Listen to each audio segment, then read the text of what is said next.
everybody. Welcome to DFI Game Day. I'm sitting here with my co-host, Lucky Nagarajan, and we are very fortunate to have the two of the three conference chairs sitting with us here. Lucky, how's it going so far? It's been great. Congratulations, Hannah and Chris Woods. We're missing Sebastian, but I think you guys did a great job on the line of keynote speakers. Thank you. It was splendid. It was Appreciate splendid. it. Yeah, I think the fact that Sebastian's not here, Hannah and I will actually be able to talk.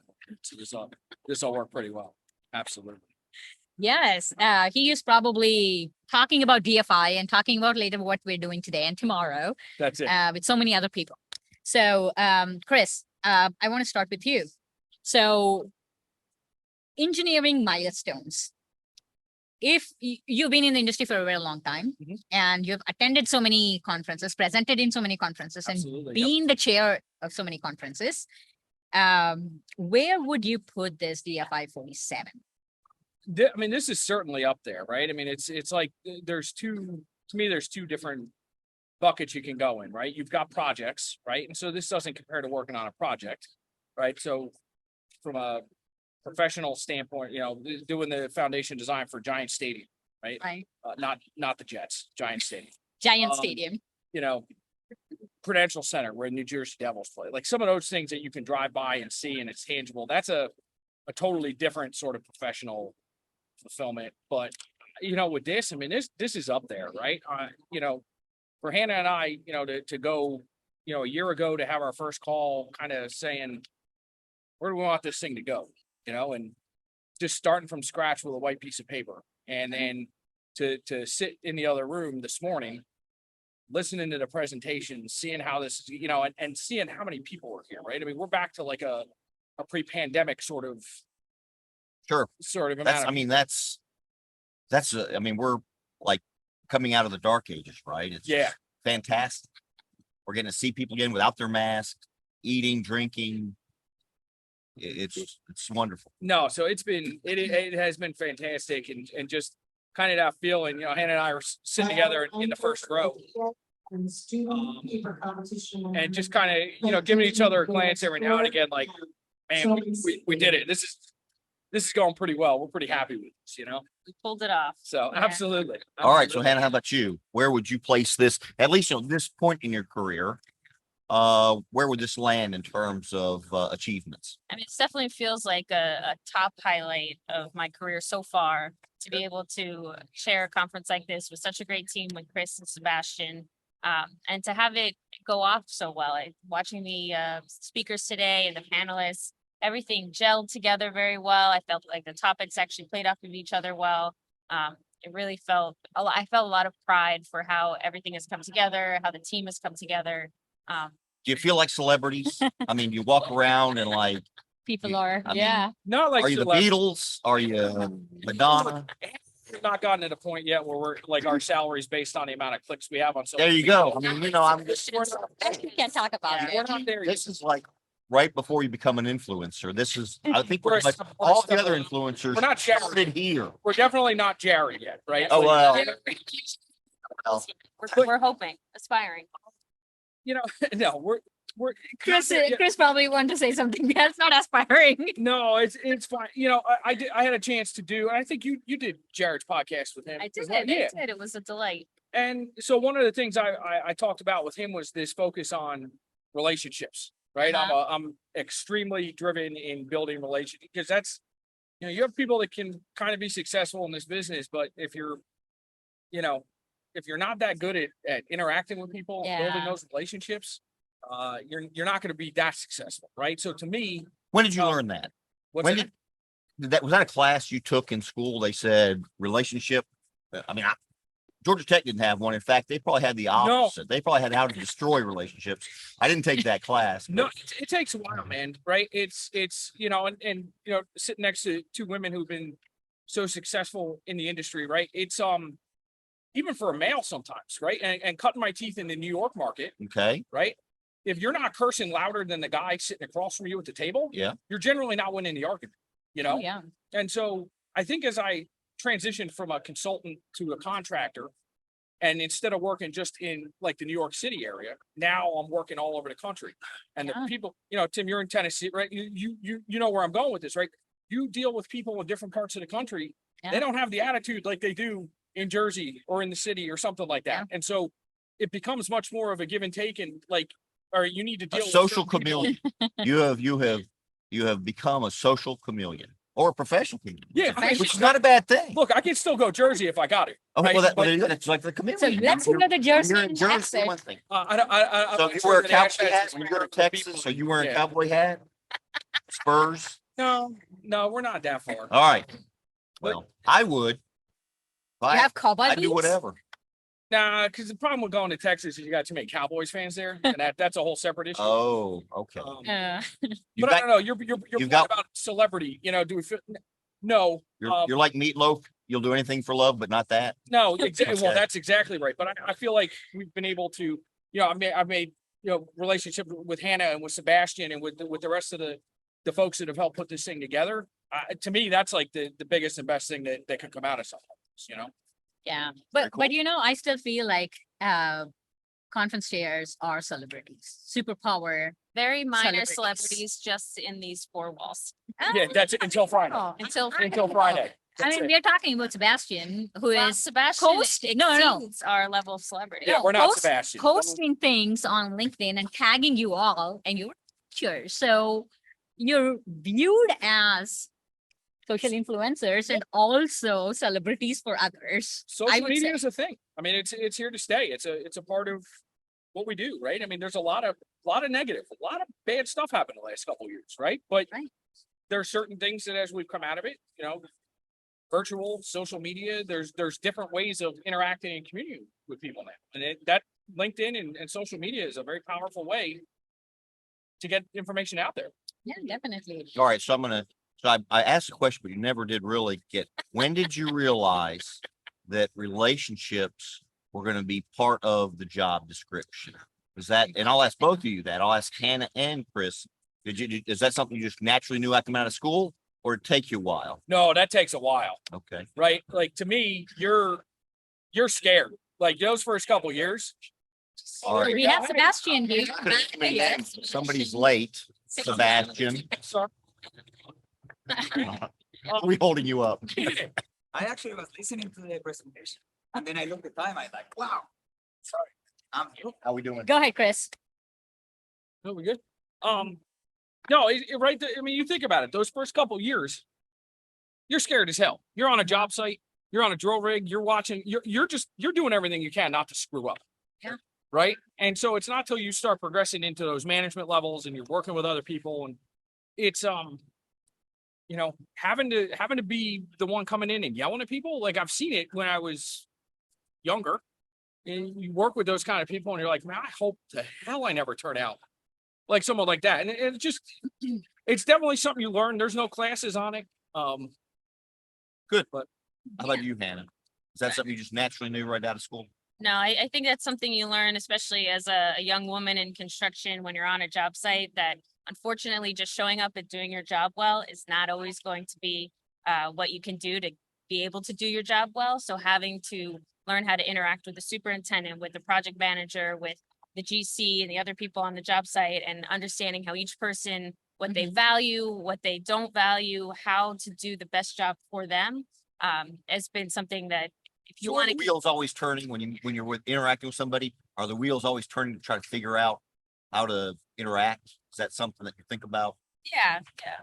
I think in the beginning, sure. And if you don't know someone, and then like anything, the people you can then pick up the phone and apply pressure to, that you can kind of give it to them a little bit. The people that, maybe might be like sensitive, like Sebastian, right? So, Yeah, speaking of sensitive. Sebastian, Yeah. speaking of Sebastian, he's about to explode. Yes. I can So we've understand. got to get him in this conversation. Yes. Sebastian, we're going to kind of say, first, the question is, and we think we kind of know where it sits, but where does being the chair of a DFI annual conference sit in terms of your professional accomplishments? Tell us where the ranking it would be. Okay, but let's start with more than professional. See, he starts. See, he starts. There it is. I knew he wouldn't answer the question. He's just gonna tell us what he wants to know. Start saying Yeah. that it definitely ranks up here on the coolest things that I have done, right? I mean, forget about, or let's call it professional, but let's just not say that it's related to your day-to-day job or something like that. Just more like the career that you choose and you're passionate. Because as I was saying this morning on the opening, it's just super cool when you love these conferences, right? And when you love this, right? The atmosphere that we have here right now. And I know nobody can see it, but you know, having all the exhibitors, having all the people that that we work with and friends and all that. And we, you grew up through that. You first want to be part of the conference, right? Just go attend, right? And then after that, you have the opportunity to present, you get invitations, you get a keynote lecture, things like that. And then another thing is to have an invitation to be the chair of the meeting, right? And now it's kind of like putting your vision.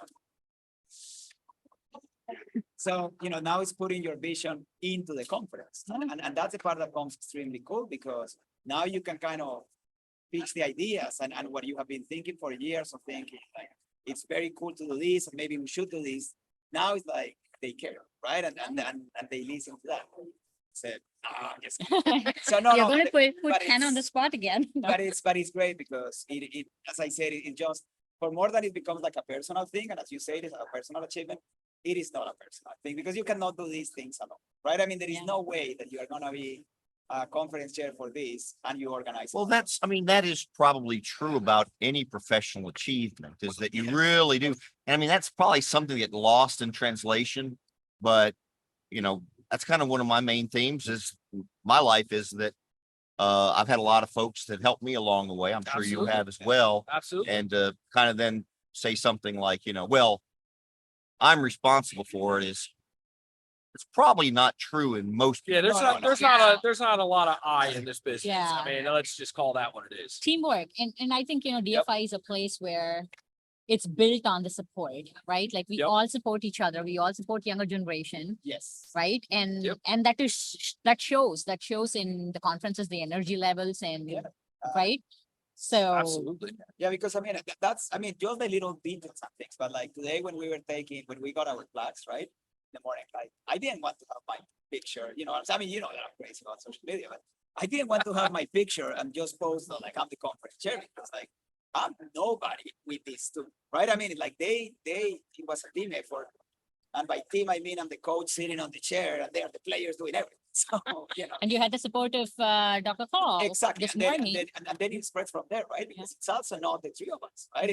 It starts there, but then Absolutely. each one. All of right, them- so I'm gonna ask to switch gears. We got a few minutes left, but let's name some folks Yes, that were let's on our do team this. on this show right now that you would like to name. Well, DFI people, other people. Yeah, I mean, go. let's start Yeah. with the You start. the Yeah. Yeah, start with the DFI the DFI stars. staff. I mean, Jamie and Angie and Valerie and Teresa and And Matt. Matt Glisson. I mean, And Ash. And we do have And Ash, Ash. Jessica, Jessica. Jessica. Absolutely.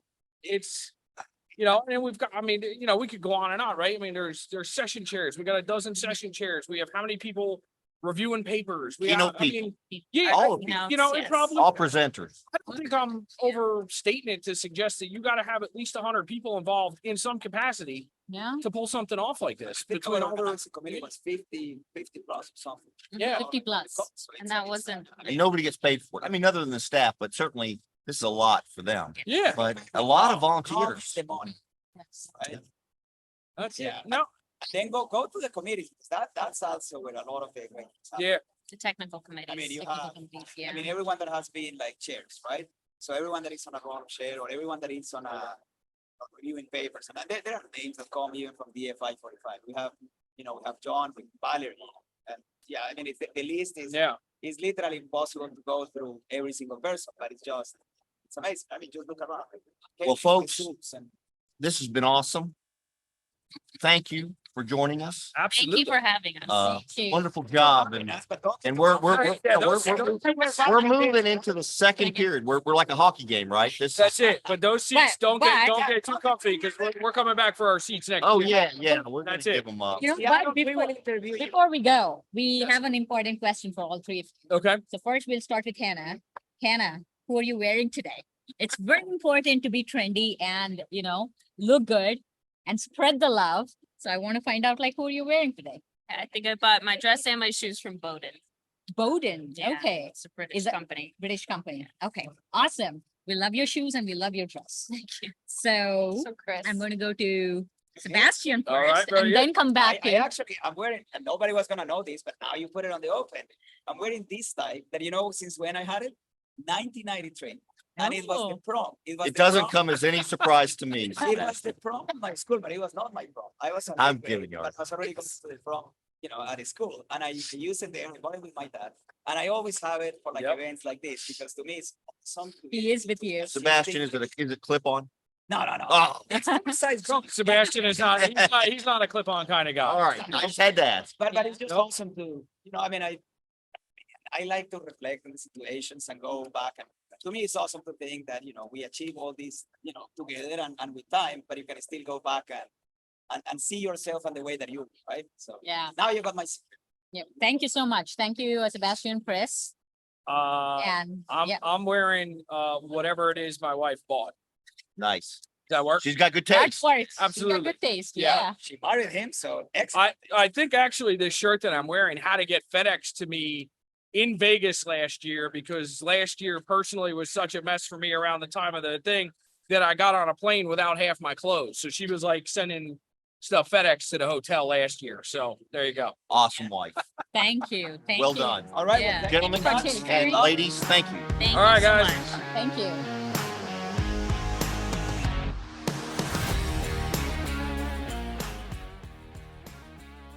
You ready? Game Day is pleased to have Helen Robinson with GEI. So Lucky, I'm gonna let you lead the way. So let's start off. Yes. Helen, welcome aboard. Thanks for having me, guys. Thank you, Helen. Thank you for being here. So I want to say something, about how things have been with, being in the industry. Our relationship started so many years ago as a professional connection and turned into client relationship and then turned into, collaborating things together. And then now we've become a personal level friends. And, the best thing to say is in August, with families, we all went to Lake Tahoe. I got to meet her wonderful family. Gabby, Tommy, and Vinny, beautiful kids. And Gabby is one of my favorites. Not that Tommy and Vinny I don't like, but I just have my, closeness with Gabby. So I also saw that on Facebook that Gabby was contesting as the 8th grade class president, and Yep. she was elected as president. Congratulations to Wow. her. Thank you. It's very pretty cool. exciting day in Yeah. the house. And then Vinny also got class representative. So they Oh, both yes. are now elected officials. And, Congratulations to Vinny. thank you. So tell us about it. Yeah, I'll tell you that, it is difficult or challenging to be a parent and try to juggle everything. And that when the kids are little, it's a lot of labor intensive type of things, right? Packing up bags and trying to cart kids here and there. But now that they're a little bit older, they're 13, 11, and 8, it's different challenges. Mhm. And I'm not going to say one is harder or not, but it's different challenges. It's, stress Mhm. and bullying and school pressures and things like that. And they take a different toll on you, I Mhm. think. And it's a different bucket that you're pulling from to try and keep everybody happy while you're worried about high stress projects too. And while you're trying to keep projects in line and clients calling all the time. Oh, yeah. And, you're worried about these little people and how they're developing. So, it's been great to, as they grow. And so, yeah, now we're into the next stage of creating posters, campaign posters and writing speeches and it's been really great. So I'm glad that you got to meet them. It's funny because they were telling me, I was saying I'm going to DFI, I'm going to get to see Lucky. And they're like, well, that's not fair. Why do you get to see your friends? Well, Without us. I'll ask. I mean, that is a really interesting that you all went on vacation together, and that's kind of rare in anybody's profession, Yeah. right? Yeah. To become close friends. Now, what do your when you said that y'all were going to go to vacation, with like Lucky and some other folks, Ann Lemitzer and her husband, that you knew from your profession? Did they react anyway? I mean, most people go on vacation with like family, but here you are with professional uh, uh relationships. Did they say anything about that? I think for them, they see that this is what I do, and being a single parent is sort of their focus is on me and what I'm doing. And, I think I've told the story of, I was putting on makeup and Gabby asked me, what is that? It's foundation. She's like, oh, your work. Sort of foundations, Sort of, right? yeah, yeah. So I feel like they've been immersed in the culture of, hearing the vocab and especially working from home. They got to see me Mhm. all the time on calls. Guys, I'm on a call now, my camera's on. And they really have gotten to see for the past 2 years how things go and the types of calls. And we'll ask Yeah. questions afterward, like, what was that about? Yeah. So Yeah, and I do remember, like, some of the virtual meetings that we would have together, and Helen would be talking there, and Tommy would be always coming up there and saying hello to saying us. hello, Yeah. And that's something I appreciated, how the industry changed to where maybe 3 years ago, if you heard like a dog barking in the background of someone's call and you'd be like, aha, busted, you're working from home this afternoon. And there used to be some shame around that, I felt. And now it is accepted and embraced and people are realizing the good things about it. And I Mhm. think for families, it's just excellent to have that flexibility. I'm spending so much more time with them than I would have been able to Right. because of that. Yeah, know? yeah. And I think, Tim, I think it's very important for us to, talk about, like, Helen. We know that she is a big part of DFI, right? Yes. Chair, yeah, definitely. And she's the founder of, co-founder and founder of Women Indie Foundations, which we are going to call from now WIDF. So, so she's one of those, and ACGI, and she has her contributions, and doing all that and raising a family of 3. I mean, how is work balance for you? Like, how can you do so much? Yeah. What tips do you have for others? I think, Lucky, the first thing I like to say is the term work-life balance is very misleading. And I feel like it's more like you're creating a painting stroke by stroke. And as you're doing it, you don't like the color, you feel like you're failing, but then when you take a step back, you see the big picture, the masterpiece. And sometimes that's what other people see of us. People come up to me That's all a the great time. illustration. It Right? really Very is. good, Thank you. yes. It is. People come up to me all the time. How are you doing it all? So Right. I feel like crap. I feel like I'm failing at everything. Sure. And so if we all feel that way, let's not be so hard on ourselves. It is kind of, it's this weird thing because, and I, with my 2 daughters, I could see that they saw me like working hard, and maybe somebody would say, well, you're not spending enough time at home, but they saw me struggling with that. So you wonder how much character building it was in them Yes. to see Yeah. you struggling with that, right? Right. So they go, when I become a parent, I'll realize I have the same test, and now I've got to work with that. Rather than just make it all look so easy. Yeah. Yeah. They can see that. And I think it's a really opportunity to let them grow as they see you work through the difficulties of the demands of work and everything else in life. Yeah, that's so It's true. really building It's for them, Yeah. Setting expectations. Absolutely. Like what's being a Absolutely. professional like? Yeah. And maybe that was closed doors. There are too. people that are satisfied with checking in at 8 or 9 and leaving at 5. But frankly, we're in construction. Construction goes all the time. Yeah. And it's really unrealistic. stops. I tell, the folks at our company all the time, the day that we call them up and say, hey, by the way, don't do any construction because it's really inconvenient. We lose all our clients. Yeah, we have some clients, yeah, Right? yeah. No one's going to stop for us. Yeah, yeah. And I also want to talk to you about Girl Scouts. I know that's a big part of Gabby and big part of what you have been doing, and mentoring kids, and tell us more about that. Sure. Yeah. I was a Girl Scout and got my gold award, the highest award. And I always enjoyed passing that on. And now my boys are in Cub Scouts, and it's just great to be, part of it. It's a great environment. It's fun to do the outdoor stuff. A lot of that's related to our field as well. Right. The outdoors and construction and everything. And I've enjoyed doing the engineering badges with the Scouts. Oh, that's great. It's fun. I love it. It's fun stuff. Yeah. It's a good opportunity for them to learn Yeah. outside of school and outside of some other organized activity like a sport, and I've seen the influence that coaches have on young kids. And I hope to, do the same for Scouts. Yeah, and I think a great opportunity to tell them that what geotechnical engineers do, Yeah, right? absolutely. It's fun because how else are they gonna get exposed to it? I think if you know, walk around this exhibit hall and ask people, how did you get into geotechnical engineering? It's so very rare that someone knew that that's what they wanted Oh, to do that's and right. had some kind of straight path there. Sure. You know, I started in aerospace, then structural, and then geotech, and there's a whole story of how I got there. Maybe all of us too. Yeah. And I think one of the things we'd like to do is streamline that a little bit and get people more directly into the Into the field. field, And I think, yeah. how do we do that? By educating, and starting younger. Well, kind of on that topic, and we had mentioned that you are deeply involved in DFI. So would you maybe pick one or two things within DFI that are the most memorable that you can say that was awesome? Or one or two of them, Helen? Could Yeah, you sure. take I a mean, moment. what- Yeah, well, I'll tell you, because one's on the top of my mind. That's what I want to because hear. Okay.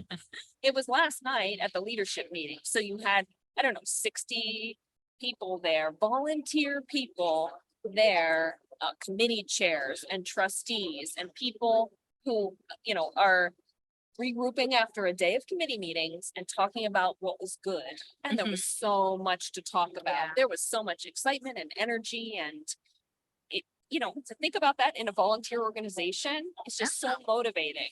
Yeah. The power that we all have and the pull that we all have is really inspirational. So that's one of my favorite things. Is Excellent. getting together with the other volunteers who want to try new stuff and building off of each other. What are you Right. doing in your committee that's Right. successful? What are you doing, you know? Well, you mentioned committees, so we really need you, Helen, to make a plug to the, and obviously you're good at motivating and mentoring because you have 3 children. Can you give a plug right now for folks to become active in Yeah. the committees? Technical Okay, committees. we need you to join technical committees. They're the lifeblood of DFI. They're how you know about the latest and most innovative things that are happening in the industry. If you're not there, you're missing out on opportunities, business opportunities, and a good time and meeting friends. Meeting Yeah, friends. People that want to meet you. Friends, The yeah. great thing is that they want to meet you. I'm not sure about Chris Woods, but no, but no, everybody on the committee, they want to meet, people that are on the outside. Yeah. They'll come in. It will not be like they will not get iced out. They will be welcome. People will know your Yes. name. Yeah. You walk in and it's really a wonderful experience. And I know you both have been involved heavily. Yeah, and at the micropile committee meeting anyway, come sit at the table. You don't have to be a senior member of anything. We want you to volunteer, and participate, and I know that's the same. That's for all the great. That's a committees. great Yeah. plug. And consider technical committee day as part of the conference. That's right. It is right? part of the Part of the conference. Come and enjoy your day and you get to know people a lot more intimately than the conference day. Right. So take a chance. Take a chance. That's right. Thank you. Thank you, Helen. Helen, it is wonderful to talk to you. It always is. Thank you for being on Game Day. Yes, and a lot of hugs and kisses to Gabby, Winnie, and Tommy. Thank you. It's Yeah. a pleasure to be here with you. Thank you.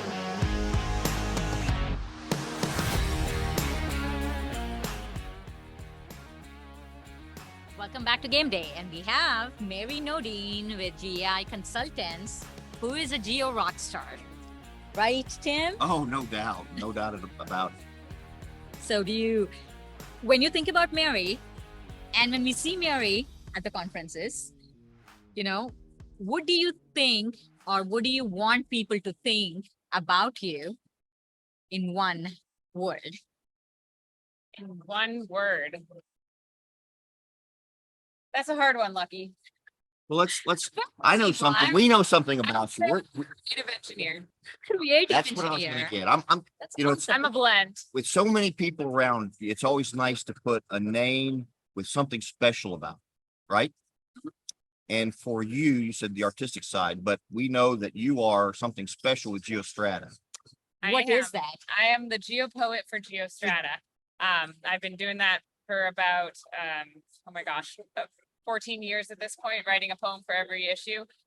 So that's probably the number one thing that when I come to a conference, people see my name and they're like, "Oh, you're that There person." you go. I definitely get that a lot, which is, it's, honestly, it keeps me going because it's not easy to write a poem every other month for many years. So yeah, that's my claim to fame. That's totally. If I die tomorrow, well, I've never right. written a poem. I've never ever. I mean, I might have like started a limerick, but then I kind of gave up on it. It just never happened. Yeah, Mary is correct. The first time I saw her, when I saw her name was Mary Nodine, I said, "Oh my God, I love geopoems." When I opened the Geostrata magazine, that's the first thing I read, the last page of Geostrata magazine. You know, That's that what I may told be, her. that may be, you know, I'm skimming through and I read the poem and I also do the geocurmudgeon thing. I like that. Oh, I like John Butler. But Mary, tell us maybe the background or maybe how did that formulate? Well, when I was first starting out as an engineer, I was doing a lot of lab work and I just kind of get bored. My very first poem was a haiku about the number 10 sieve that I wrote while the sieves were shaking. And I just stuck it on the lab cabinet. It just kind of took off within GEI and people enjoyed it. And I was just writing poems about people, sort of inside joke type things. And then I went back to school and worked in Arkansas for a year. And at some point I wrote one about how I missed Boston Blue Clay. And Oh my God. my dad really liked it. He was like, "You should send this to a journal." And I just sent it to Jim Withiam at Geostrata and was like, "Here, just in case you want this." And he was like, "This is great. Will you do on next issue?" And then the rest is history. Yeah, Wow. 40 But years. I honestly feel at this point, like it's I owe this to the industry. Like it feels like a responsibility placed on my shoulders, which is like both cool and also a little intimidating sometimes. I don't know. I mean, for me, like, I mean, there are two poems that you've written that stands up, and no matter how exhausted or how stressful day I've had, when I open that poem and then I start reading, it brings a smile on my face. It brings a smile on my Oh, face. I can tell it's already warming up in here. Look at that. Oh, well, now here. Don't though. People will come up and tell me like how much they love it, and I'm like, all right, and then do another one. Yes. And the soil erosion one and the bearing capacity one, Yep. I was like, that was like, how would you bring bearing capacity to a poem? How would you write those lines? That blew my See, mind. look, that is warm, very nice. I just think at how it just totally breaks a stereotype. Oh, yes, You that's know, true too. I mean, now to hear some engineers reach out and have you do it and say you like it. I mean, I think at least my generation, it was like, well, if poetry doesn't do anything for you, then it's like less valuable. But I'm thinking that you would totally disagree with that, and you would too. Yeah, definitely. I mean, why is that? I mean, that I think it's important to kind of does poetry have it makes more to do people, with like engineering reflect on or what less they to do and do? have more meaning. Like it kind of I think it gives more meaning to what we do because Yes. it's not just this like black or Humanizes white, it? blah blah blah. We're Yes, doing I our think job. so. It's like Humanizes. it's like there's we have passion for this. Yeah. And I think that's really important. I think that's a good point. It brings Yeah. out the emotion, the passion, and also the creative process, right? A lot of people think that engineering is like sitting down and just calculating something out, but it's not. There's a huge creative aspect to it. And if you think about it, like, writing a poem, when you read a poem, it's like you're seeing the world through the eyes of the writer, right? Yeah. That's number one. And number two is like in the writing, you can see the expressions and the feeling of the writer having with respect to that topic or, soil in your thing. But the other interesting thing is I would say I often approach a poem like I'll often write it about something I'm struggling with. Like I wrote one about creep when I was like in the Yes. depths of figuring out secondary compression. And like I wrote one recently about data management because I'm working on an NHI course about digs and data management and just like in the weeds with it. And sometimes it's like putting that structure around something will sort of help me figure it out and understand it better. Yeah. Which And- just, it seems counterintuitive, but it's true. So when do you write these? Do you write it first thing in the day? The best writing is that I do is actually on airplanes because I'm just like in this little bubble and there's no distractions. And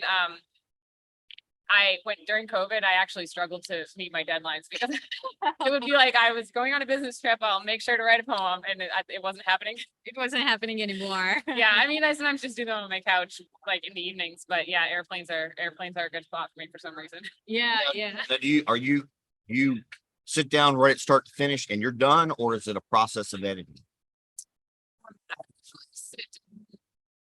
start to finish, but it might take me multiple hours. Like it sometimes can take a long time to really work the whole thing out. And then I'll put it away for like multiple days or sometimes even a week, depending on how much time I have. And then I'll pick it back up and kind of type it up and clean it up. I usually handwrite it to start and not and it's like the most messy thing you've ever seen. Especially when it's a rhyming one that's supposed to be the hardest. Yeah. But yeah, I usually just bang them out because once I start them, I get obsessed with it, and then I Now, need to like figure out where it's gonna go. I don't always know where it's gonna end when I start it. I'm a fan of rhyming. Okay, I almost, that's how, is that kind of like the most lowest form of poetry in your No, opinion? I'm not an official poet. I feel like people probably enjoy the rhyming ones more because I think they're engineers. They like the structure. But I've actually gotten into reading more poetry, and I listen to a daily poetry podcast actually Oh. called The Slowdown. That's amazing. And I feel like consuming poetry has helped me. I mean, I've always liked, I wanted to be a writer when I was in middle school. Like I've always liked writing, but consuming more poetry has definitely made me, I think, a better poet and more creative with what structures I choose. But then it kind of makes me be like, hey, I can write poems that don't rhyme. Why do these engineers need rhyming poems all the time? I'm going to mix it up. But I do get the feedback that people like the rhyming ones All more. right, See, I think bearing capacity was not so much, but soil erosion was, I I think. don't know which one you're talking about the soil erosion is, but it might have been a long time ago. we're Yeah, at the very probably. end of this. We're going to ask you to recite a short poem if you can. I can't Yes. do it. Can't do it. Not Sorry. with, I don't know if you had like a limerick or something very short. Give you the number 10 cent one. Well, Yes, we're going to do that at the very end. But I've Okay. got a question for you, okay, before we get there. And I can't remember the question because we just talked about that. I'll think about it. Just you keep going. So, there is some kind of, when you think about like you writing these poems, like, people will always think like, who else in your family did this? How did you get this? How did you inherit this? Is there any artistic blood in your family? Is there any other artists? My mom loves to write. I don't know that she's much of a poet, but I probably got that from my mom. And actually, my mom still edits every single one of my poems. So really? she's learned a lot of geotechnical engineering from that. She's like a scientist and a piano teacher. So Oh, she's there not, you go. really her. I think there's area of a link between creative, scientific, and engineering and all that. Now, I remember the question I had. Okay. Awesome. So, is there a poet that it sounds like you listen to a lot of contemporary poetry, but is there anybody in history that you would say, like Edgar Allan Poe? Of course, we all know. Or is there a poet that you would say this is my favorite among? My favorite poet overall is probably Mary Oliver, who's reasonably contemporary. I'm actually not exactly sure exactly how close to contemporary she is, but Emily Dickinson I also really love. And Emily her like Dickinson. rhyming structure actually is inspiring to me because she's very creative with it. But both of them do a lot of nature stuff, which I also appreciate and makes me feel more calm. So yeah.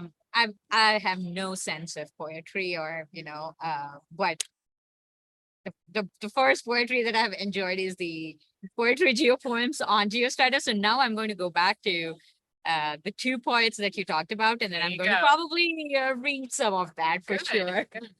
So, do you want to I talk wanna about hear it. number? Yeah, we Oh, want to hear it. Can Go we- ahead, number we- 10 Civ the poem. Yeah, number I- 10 Civ. I wouldn't have a problem, sorry, but No, so we're my trying to very catch you up. first geopoem was called Number 10. And What it's a year? haiku. And this is how it goes. Coarse yet delicate. Only need a dental pick. The perfect sieve style. Oh my God, coarse but dense.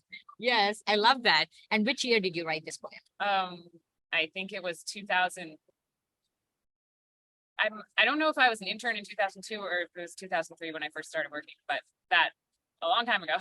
Oh my God, that's 2003, 2004. Wow, Yep. very long time. And you said you've been doing this for 14 years. Yeah, I've done the Geostrata one since 2008. 2008. That's awesome. That's awesome. Yeah, but I always welcome guest poets. So anyone who's listening and wants to right? throw a To- poem in the yeah. ring, I will definitely consider it and probably publish it because it gives me a break.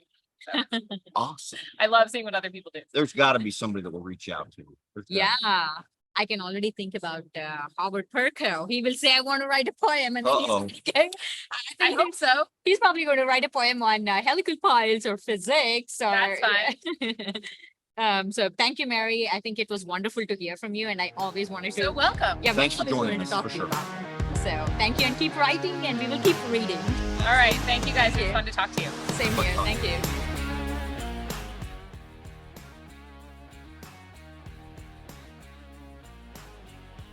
We're pleased to have our next guest join us. Sonia, how are you doing? Thank you. You should say who's so Yes. Sonia Swift.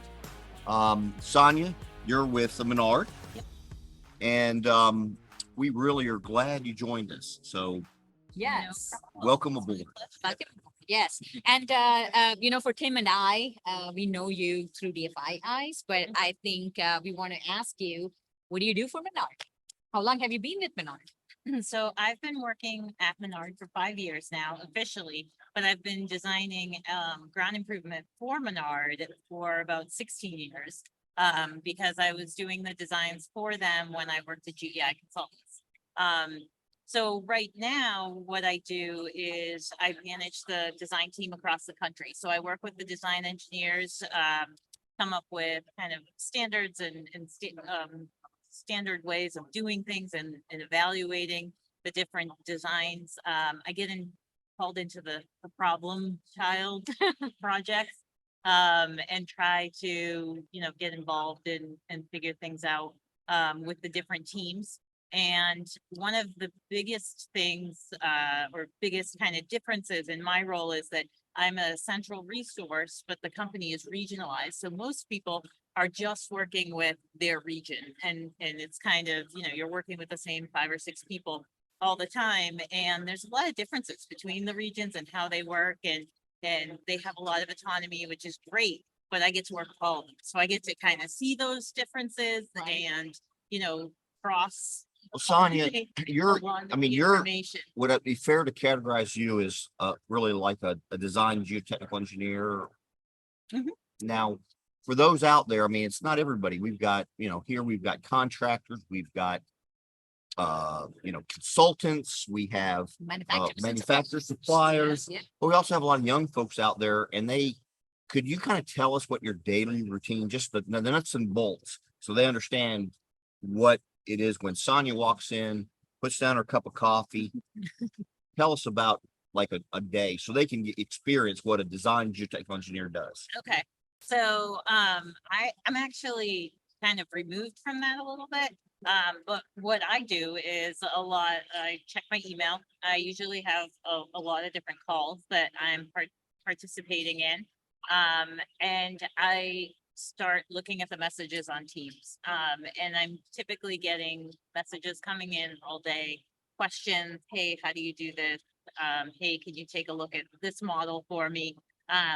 So a lot of times I go in and I have no real idea what's gonna come at Right, me, right. and the end of the day is completely different than things were at the beginning of the day. Uh-huh.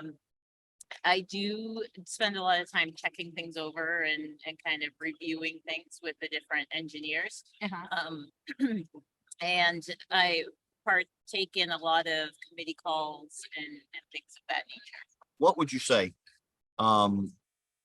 It can be 2 or 1, something that you were not prepared for in school that you have found so important now that you're In the industry. an established professional. What's that skill, that one thing you say, man, I'm glad I got that, but no one prepared me for it? Communication. Oh, By far, having to explain what you did and why in a way that the person on the other side can understand it. Whether that's on a phone call with a lot of different parties or via email Yeah. or, during a presentation, just getting that experience is invaluable. And the way that I learned it was by kind of sitting in on meetings with my mentor at the time, and my boss at the time, my mentor now, always. And just kind of observing, just sitting there and Yeah. listening. And I think that's so important. For All right, so all Yeah. the engineers. if it's communication, I'll ask you just some questions. So You're probably of that generation where you saw you probably email already existed, but text, and then we got voicemail, we got phones. Is there a mode of communication that you feel is the best and the worst, and why? Oh, that's a tough one. Definitely. So, yeah, so for, my general rule is I like Teams and I like the kind of instant messaging capabilities of that, both because it's fast and I can access it from anywhere, but also because I can ignore it, meaning, I can answer it at my own pace, because someone's not going to Teams message you if something is an Right, an right, extreme emergency. right. But I think the downside of that is for something that's really long and involved, I want an email. The Teams messages, when you're typing a Right. Teams message that's 3 paragraphs long, it shouldn't be difficult a to read. Teams Yeah, message yeah. anymore.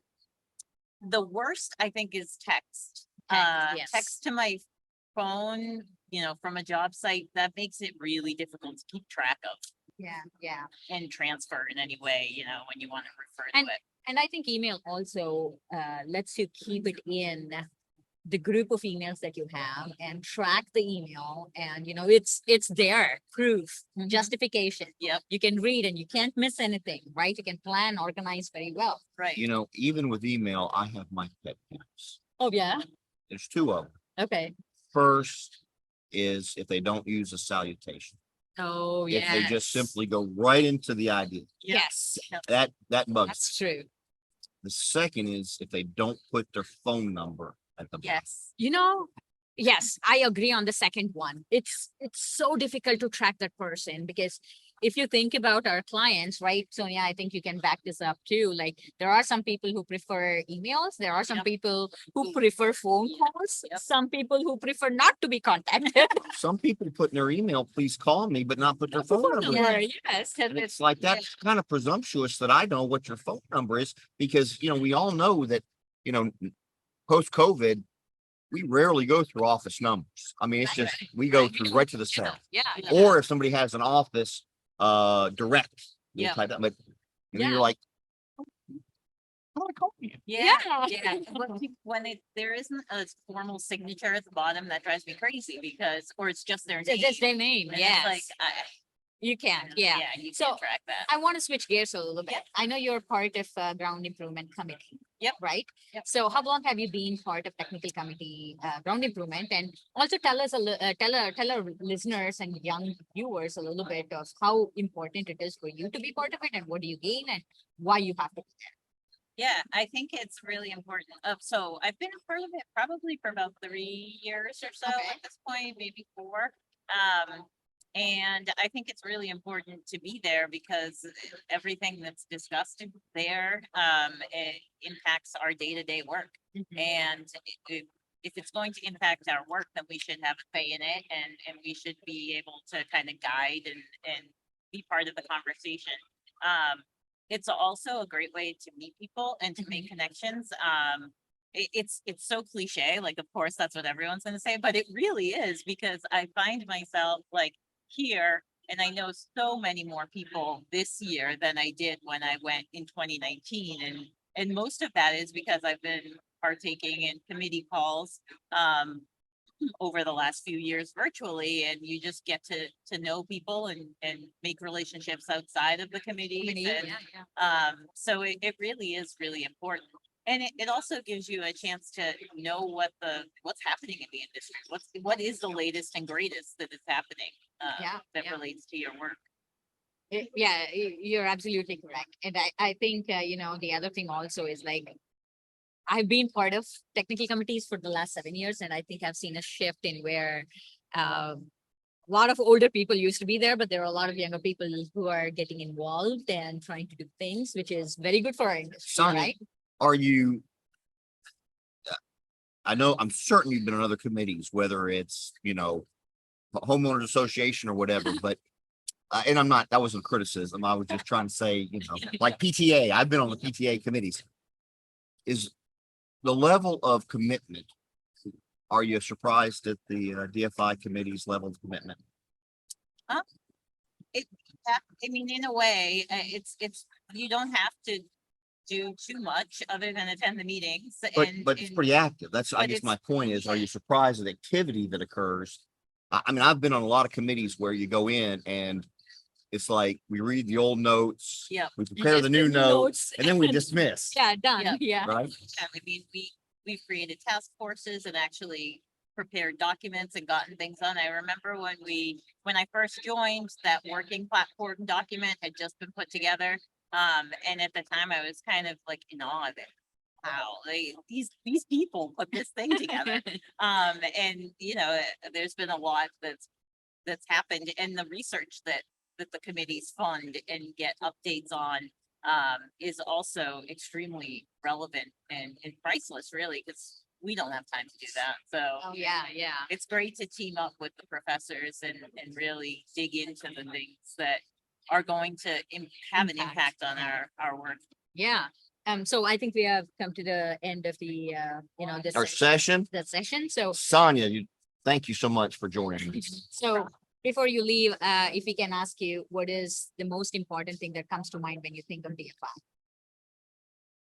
The people. Oh, thank you. The people. You said Very the people. Very nice. nice. I like that. Good answer. Good answer. Thank you, Sonia. And it was really great to have you. Thank Yeah, you. thank you. That was wonderful. It was awesome. What a great.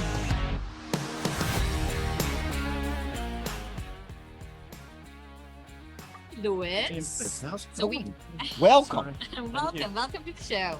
So we have Luis Gonzalez, all the way from Florida, to talk about contracting to us. That would Right, be- Tim? We'd love it. We would love it. We would really we talked to Sonia about being a design engineer, and we'd really like to dig down with you and talk about what your life is like being a contractor. Okay. If that's okay. Sure. Okay. Yeah, well, it's, like, Well, let's start off this way. Louis, there's gonna be some people that listen to this, and people are gonna know you, and they're gonna say that's Louise. And so tell us something about you that they'll remember. So they'll say, Louis, Okay. he's the guy that blank. I'm from Colombia. Colombia. Yes. Okay. So came here about 18 years ago, the Okay. United States. And I've been working in consulting and contracting. For Did about you move 25 with- years. With your family or by yourself? My wife? Okay. We got married, and about a year later, she got a job in North Carolina as a teacher. Okay. So we decided to move here. It was supposed to be only for a couple of years. Does she still teach? She does. What does she teach? She teaches Spanish at a Christian school. Very nice. Westlake Christian School. Super. Awesome. Yeah, That's yeah, awesome. so, I worked as a consultant. I Okay. go here for several consulting companies. and Okay. Then work for a contractor. Because you were in the north, you're in I was in South Carolina. South Carolina. Yeah, so Okay. I worked for ECS over there for several years. And then got a job with a ground improvement contractor. Actually moved back to Colombia. And I was kind of their regional engineer for Latin America. Okay. That's kind of my first. Now, did your experience. wife move back with you, or Yeah. we all kind At of the split time, we time? already have a couple of kids, so we moved back All the to family. moved. Colombia. Yeah, Okay. so then spent a couple of years over there. Then I guess after being here for several years, we didn't get used to it, so decided to move back. Very nice. And then I've been working for Worcester for about Worcester. 7 years now. Mhm. Yes, that's So, awesome. we do ground improvement. Yep, I go way back with Worcester. You I actually helped us on a job in I- Florida. I've said 2 years ago. several jobs. Yeah. And like I said, I go back with your guys a long way. I remember Daryl when both of us were young bucks. Oh, That was a my long God. time ago. Yeah, so, I Good bet. bunch of guys Yeah, and yeah. ladies. Yeah, so, we do geostructural work, saw nails, tie backs, micropile, Piles. deep foundations a little bit. We used to do overcast. Now, Daryl's claim to fame back in the day was the drain at the bottom of the soil nail wall. You're smiling. He knows. Is that all still, about is that still, It does. he still does. Yeah. So I mean, drains, what's it Great Drains? Yeah. Yeah. So Drains. he's, yeah, he came out with that idea. He still sells it. So you guys might have to. I have him here in remember the it. show, so, I remember it. The shows, you'd have a big box of them. Showing Hand 'em out. screens. Yes, he's selling those. So That's great. anyway, so now, I've been with the company for about 6 years now. Mhm. I'm mainly helping them with the ground improvement side of the business. We do the geostructural and Mhm. then the ground improvement. So I was in South Carolina, so we will have the main office for Uh-huh. 3 years. And I moved to Tampa Uh-huh. 3 years ago to open the office there. That's Awesome. right. It's awesome. That's right. So, We've been in Tampa for about 3 years. so you said you moved to Colombia for a little bit and then came back here. Yeah. So I'm assuming you had a pretty intense contracting life there too. So what can you tell us about contracting in Colombia versus contracting in USA? Love to. We would like, yeah, love to Maybe see a little that. contrast. Yeah. So, it's the main difference I would say is the technology we have here. Over there, we do kind of the same, as far as engineering goes, it's the same, over there we use the same software, same methodologies, everything's the same, just mainly the technology. Here you have equipment to do everything, like, for example, deep foundations. Here you have all the machines to do drill shafts and all that.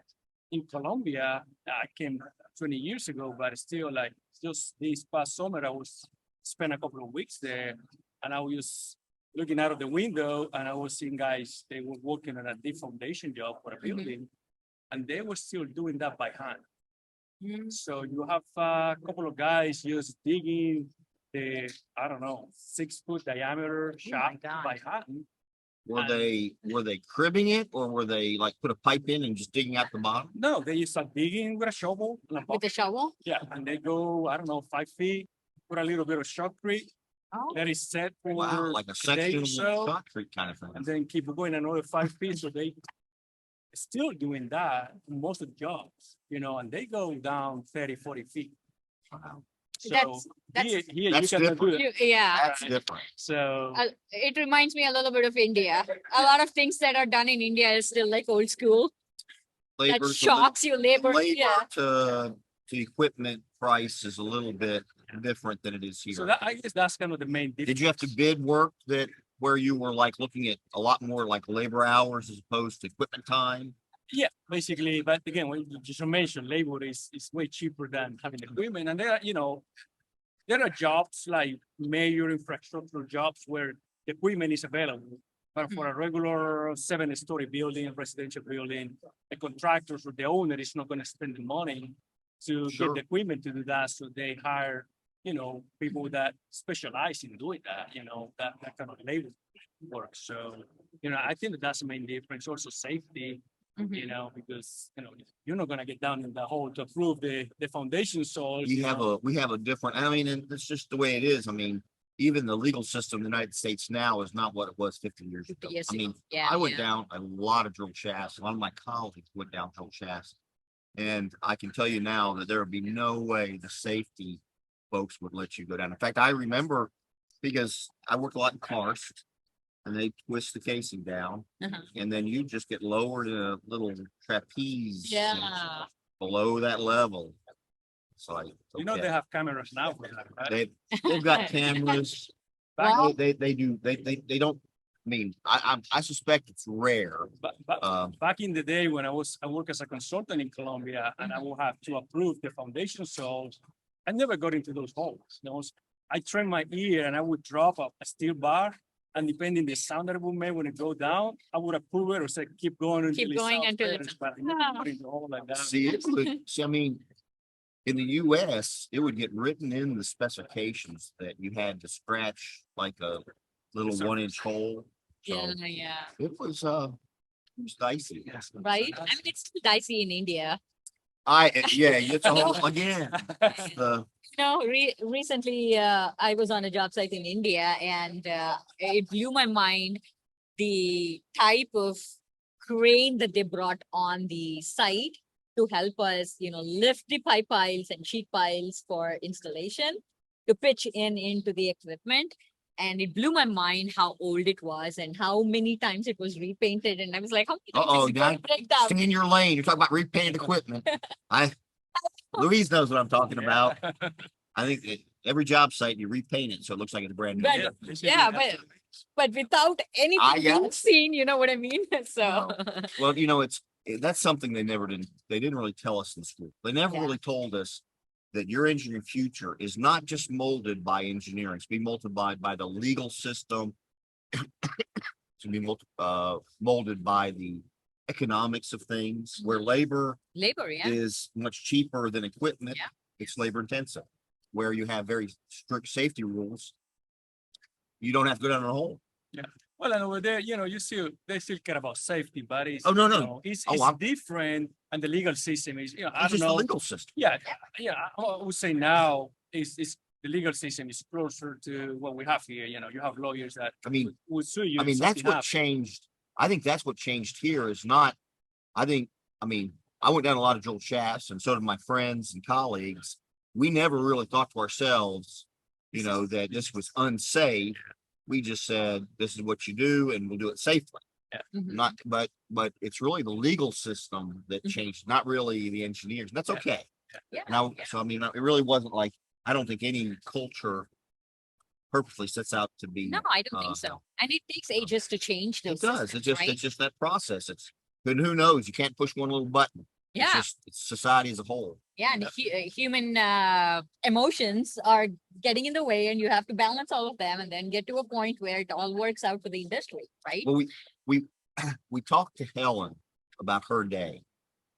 We'd like to ask you the same thing, Louise. Can you kind of give us a picture, paint a picture for us? I'm sure you do with your kids, kind of say, hey, this is what it was like today.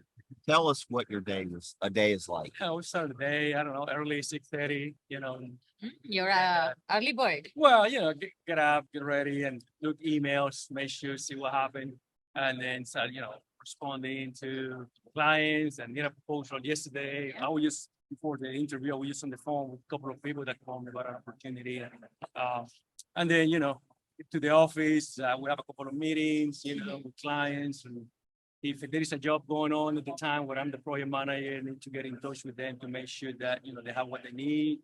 I have a team that supports me with bids. So Right. we have a calendar where we have the bids for the week. So making sure that everything is on track. A lot of phone calls. My kids make fun of me because even when we're in the car, I'm on the phone. I tell them to be quiet because I'm talking to somebody. And they make fun of me because it's like, they say like, I want to have a job like you when I grow up because they pay you just to talk on the phone and to travel. Awesome. It's like, wow, yeah, it's more than that, but yeah, that's what they see, So, Welcome to the foundation. and they, they call me and sometimes I don't pick up, and then they say, oh, you didn't pick up. So like, if I'm with a client, unless it's urgent, I'm not gonna pick up the phone, because that's my Yeah, job. So, a lot of time on the phone and emails, and conferences as well. I do a lot of business development for the company, so Mhm, I have to come to. So you have a lot of hats, sounds like. Basically. You're bidding projects, help running the projects.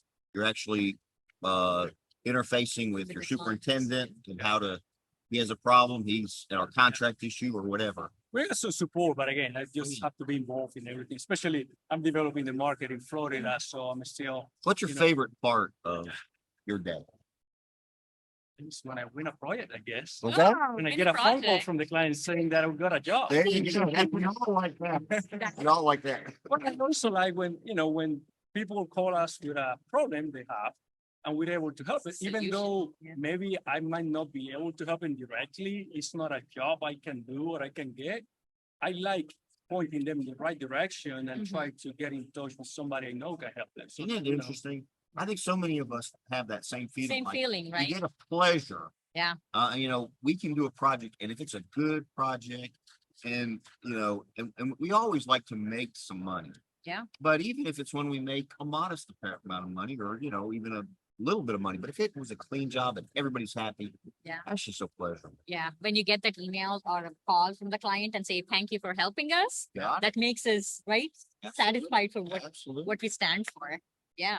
So I think we are almost coming up to the end of our conversations, but I do want to ask you one question before we let you go. As we have had this conversation before. Next month, I will be going to Colombia. I'm super excited about this, the Colombian Geotechnical Society Conference. So those of you that don't know, Lucky is a world traveler. He's No. a star. All right. Tough to be in your shadows, Lucky. Go ahead. Ask the question. So I'm going to Cartagena, as you know, and it's your town. What is one thing that you want me to definitely do? You actually have to go to the old city. So Cartagena, I grew up there, went to school there. I lived there for 18 years. You know, it's a city that is almost 500 years. It was one of the first cities when the people from Spain came to America. So it's really old. So the old city is really beautiful. You have to go there. Old city. It's by Okay. the ocean, so you have to try the seafood. Oh my God. Very cool. Awesome. Anything you want to do, that's what you're gonna do. So when you see Sebastian Lobo-Guerrero, tell him he needs to take me I there. already told There you. you go. We told him that. So thank you so much, Louis. It was great to have a conversation with you. And yeah, Thank you, Tim, Mario. and you go a long way, and I'm happy to be part of All it. right, thanks a lot. Thank you. Thank you, Louis.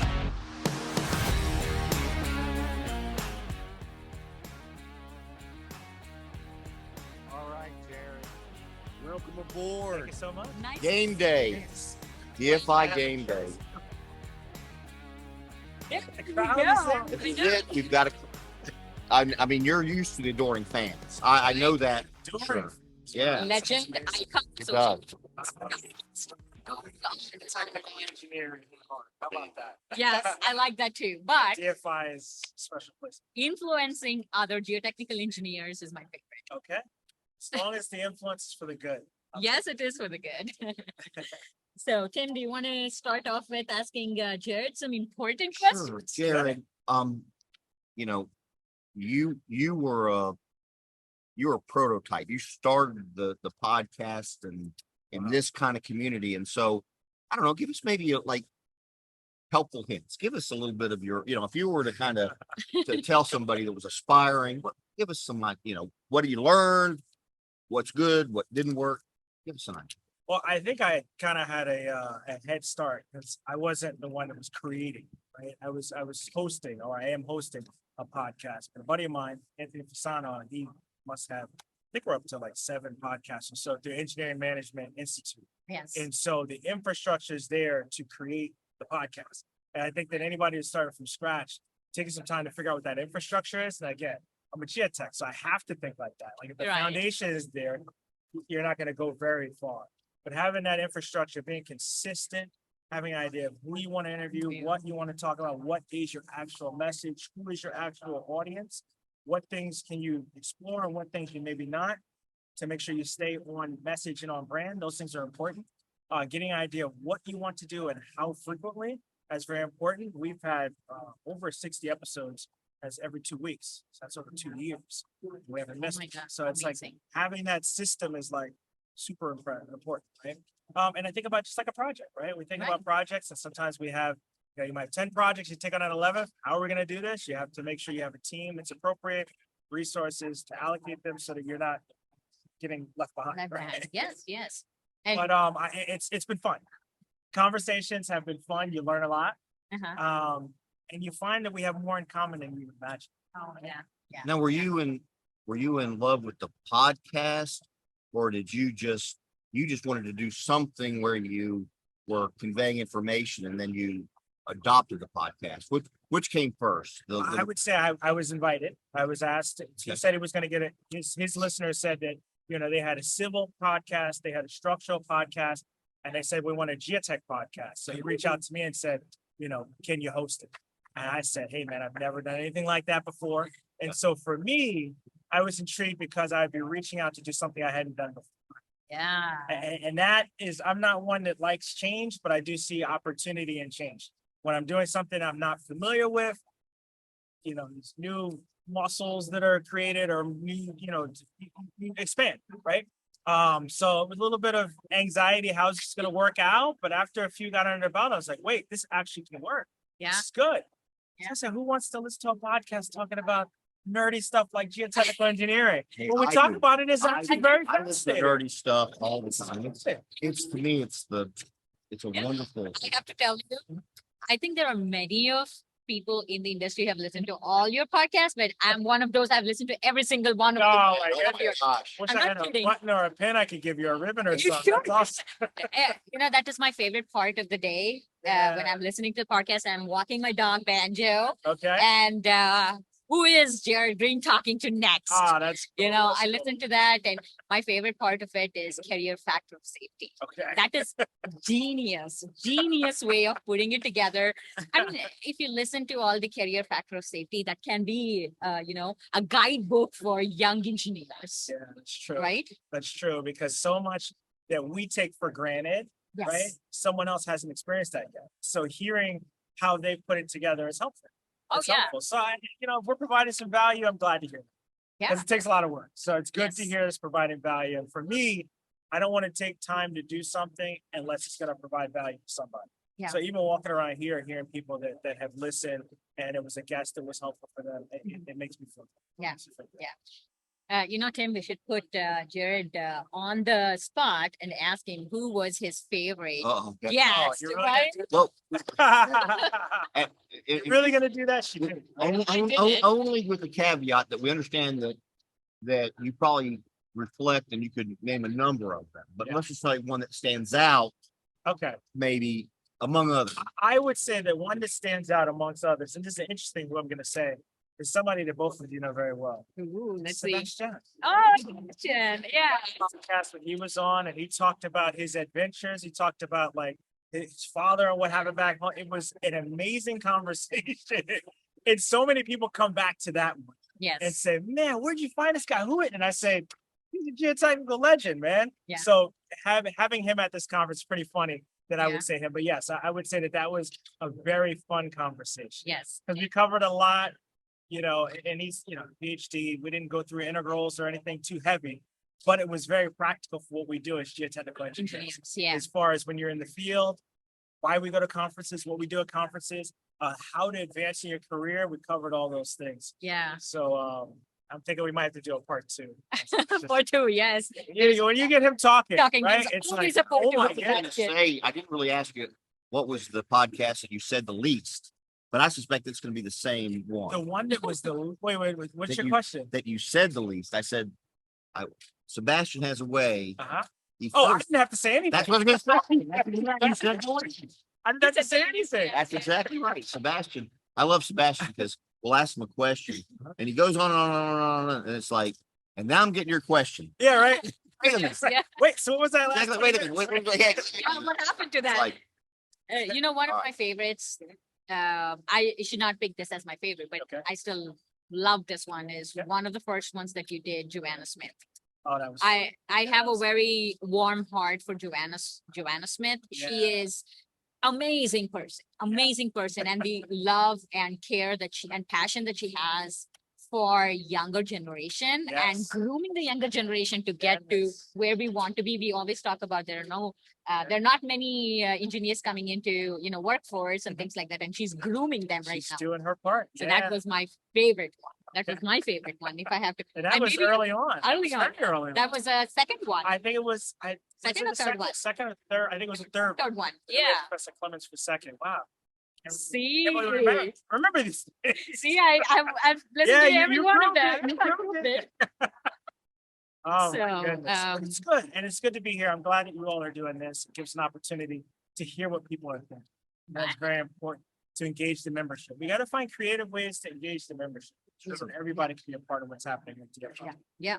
So I think I really want to ask Jared about students, because What? he is a legend in student realm. I want to say, because you're everywhere with respect to students, universities. I see you, career fairs. You're there cheering them on the baseball field. So I want to ask you, what is the best way to get students involved To get students involved with geotechnical engineering or just in general. in geotechnical engineering? For geotechnical engineering, I think we have to be present. We have to find a way to get into the classrooms. You have to find a way to get in front of students. And when you're in front of students, share with them why we do what we do.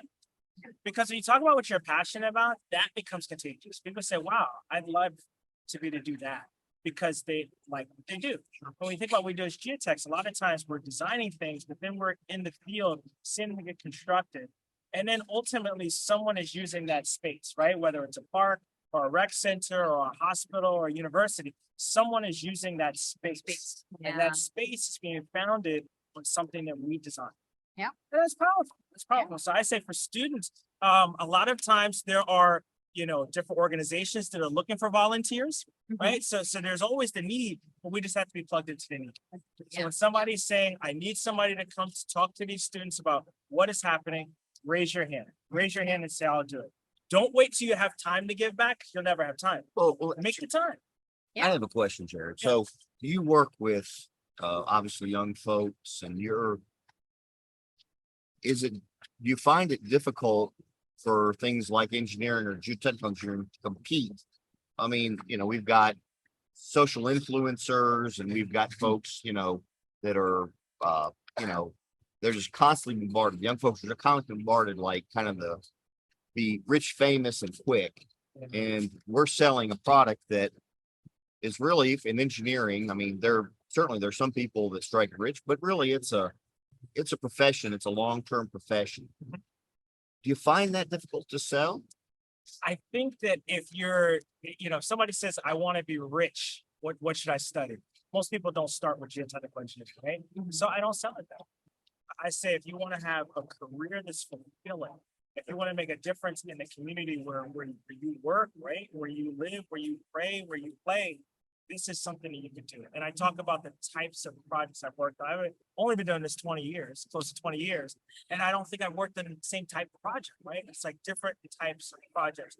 And that's allowed me to interface with different types of people.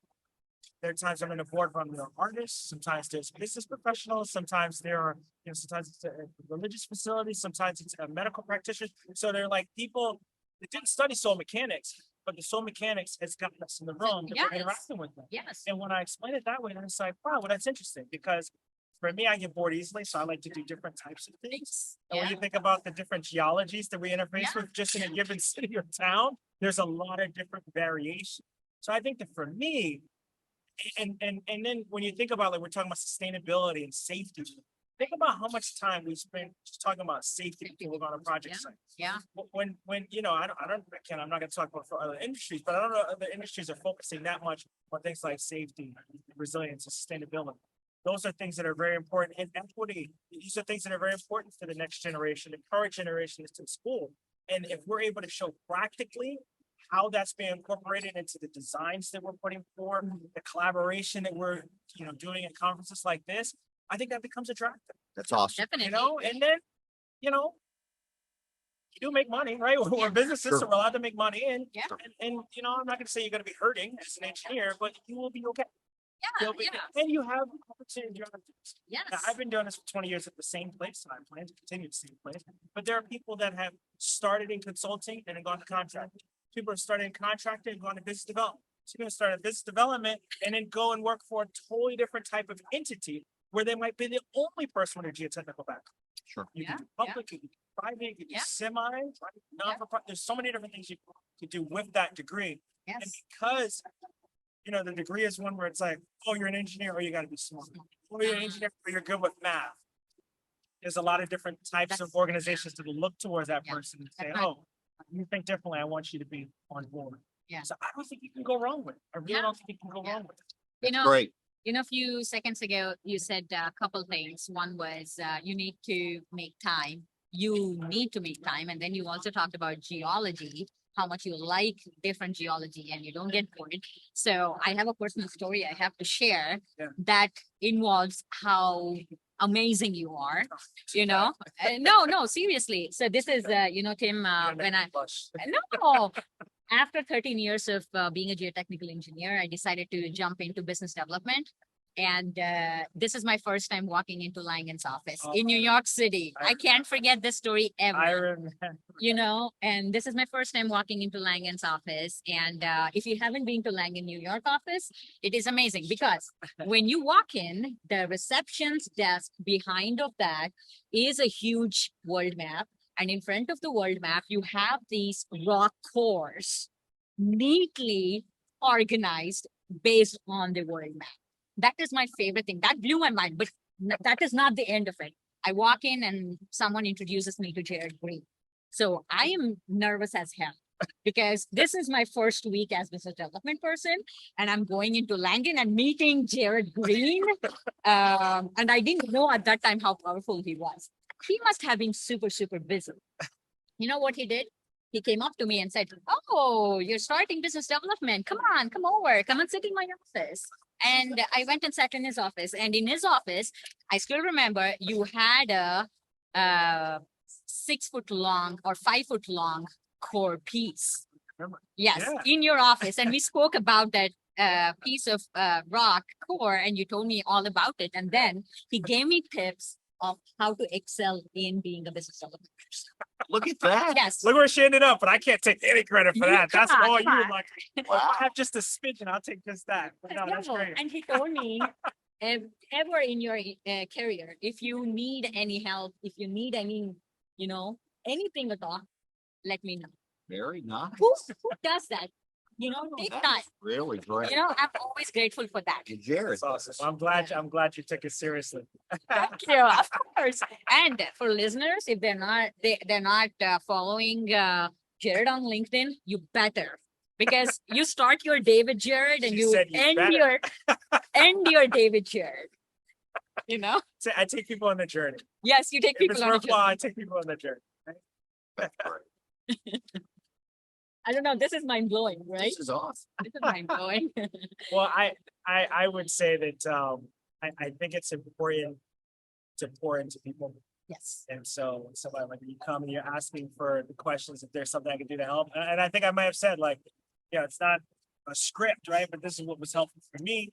Take what you want from it, and it's good to hear that all those years later that it's like, I hey, it have was never helpful. forgotten I it. didn't forget. So thank you.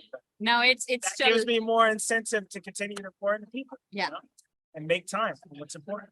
So we may have a minute left or Yeah. something, but Jared, you're a little bit off the beaten path. I don't think, the way you approach Lucky and you and I don't know each other really well, but I followed you in your career and what you do. You're, like I said, that's not the average engineer that goes to these lengths to kind of embrace and accept people and try to, edify. The word I like is edify, because everybody, it seems like you try to lift them up in some manner, whatever they need, you try to lift them up. When did you start that? I didn't grow up knowing what an engineer was. I ended up in engineering when I was a freshman in college, and I was going to go into something else, but I learned about engineering. I decided to stay here. And I was in it was end of sophomore year or beginning of junior year. I was told by a professor who I won't name. I was told by a professor I would never be an engineer. You told your professor. No, a professor told me that. that's the point where I knew I wanted to be an engineer. And he told you He that. told me I would never be an engineer. Oh man, that's fighting words there. No, where you at? I don't want to, I'm not, no. I'm just, but I see Philly and my dad went to Drexel. I'm not trying to cast. I just was curious. I just was curious. No, I'm not dispersing on anybody. I won't say where. I went to Syracuse undergrad, University of Illinois, Urbana-Champaign for I think I master's. knew. So I won't say, You're not a Drexel drag. no, I'm not a Drexel dragon, but I hire a lot of Drexel folks. I'm in Philly, but this is somebody that you said you're never going to be an engineer, and that really kind of crushed Oh me. my God. And I remember talking to mentors, to family members, and I was like, I got to make a decision. Am I going to stay in engineering, or am I going to try something else? So that affected you. You slept. You would go to bed at night and you It's hear, like, I know I can get up tomorrow and study because this guy already told me exactly. my path was determined. But after talking to folks, praying about it, and I realized if this is what I want to do, just try harder and just make it happen, right? Right. And going into engineering, becoming an engineer, I'm very thankful for the opportunities I've had. I see how it's changed my life and people around me. And so any opportunity I have to tell somebody about science, technology, engineering, art, mathematics, I'm all on it. So have you ever thought Yeah. about the fact that that professor or teacher or whoever it was, without any sort of intention, molded you for the better? That's a good question. It's a good question because I don't think it was intentional. Oh, it was? I said that. It was not intense, but I think But that's think what, about it. yeah. See, and I think that goes up to each individual. Each individual gets their share of crap, and they get their share of good stuff. And Yeah. it's what you take with that crap and you turn it into something. Yeah. That's where magic is made. Yep. Yes, yes. And I look at it as the power of our words, right? We can say things that can motivate Absolutely. someone. We can say something that completely motivate someone. And So there's try my best absolutely. to See, be there a you- good steward. See, but you're a better edifier, and I'm just saying that it's really kind of a credit to you to say, I'm going to internalize it, but I'm not going to let it damage me. I'm going to let it motivate me in a good way. I don't think he had that intent at all. No, I don't think so. But kudos to you. Yes, and thank, for building something that out of someone's probably criticism. probably a misspoken and probably inappropriate comment, but Yeah. you built something great out of it. And thank you for staying in the industry, so you can inspire more people. Okay, To I'm become- here. I'm yeah. not going anywhere. I'm here. So, one last question before we Yeah. end the session. Okay. You inspire so many people around the world. Oh. What inspires you and who inspires you? Wow. That's a very difficult question. That's a very difficult question. I think that for me, I'm inspired by people that make something out of nothing. And I think about my grandfather. He has passed away, but I grew up in a single parent home. He stepped in to be kind of like a father figure. He was a sharecropper, 7 years old in South Carolina, so he had a very hard life. Didn't have a lot of education, but he showed us how to work hard. Showed us how to love people. He showed us how to treat people the right way. And that inspired me as a young person. It inspires me even to this day. And I just want to leave things better than the way I get them. That's So that could be the True. soil on a site That's and it. making it so I can reinforce so it holds a building up, or it could be the relationships that I had in my life. amazing. Wow. Amazing. Hard questions. Come on. I'm sweating over here. Not better than carrier factor of safety. Jared, we could talk. I know we Rest got of the folks conference. over here. I think we got to close our time. All Thank right. you. I have to give you. Thank you for All the right. opportunity. Thank you so much. Thank you for inspiring me. My pleasure. Take it easy, everybody. Thank you, Jared. All right. Be around. Yeah. Wow, that was powerful. That Don't you was. think so, I'm, Tim? yeah, that's going to be. That may be our shining moment thus far. Yes, Although we had a lot of good definitely, folks. definitely.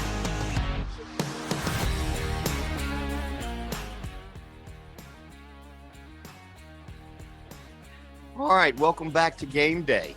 And we are super excited to have Jamey Rosen with Geosyntec. We're going to delve into a little bit of his committee chairmanship and what he does. But welcome, Jamey. Thank you. We're Nice glad to to see have you. you. Nice to see I you, feel Jamie. very welcome. It's always a warm welcome at DFI. I want to start with a question that we've asked a few of the folks, and that is, tell us something about yourself that others may not know, you know, and you're willing to share with us, so that when we see Jamey walking down the hall, we can say, that's Jamey and blank. Right. Well, you'll be seeing a new side of me at the opening reception in this very room that is unusual. But without going into that, I guess what you need to know about me is that although I'm a geologist, I'm not at DFI as an engineer or representative of typical foundation engineering services, but rather I'm a provider, or my team is a provider of software tools and database tools to support construction of foundations and monitoring of foundations. So I provide an accessory service within the engineering world, the civil world. Very good. Very unique. Yeah. Very unique. That being said, so you have to elaborate on what is happening at the opening. Well, for the second time in a row, and I missed the first one, very sadly, there will be an open mic musical performance. I normally keep my musical career separate from my Deep Foundations career, but tonight they're coming crashing together in a spectacular and possibly violent fashion. Ooh, what are you going to be doing? Playing I'll an be instrument? playing Singing? rock and roll piano, Ooh. and we're hoping that it's truly an open mic, and we'll have some people Singing, from the dancing. group come up and do a tune or two, and I'd be happy to accompany them if they do. What is one favorite song, if we can ask you, that you would like to play on piano?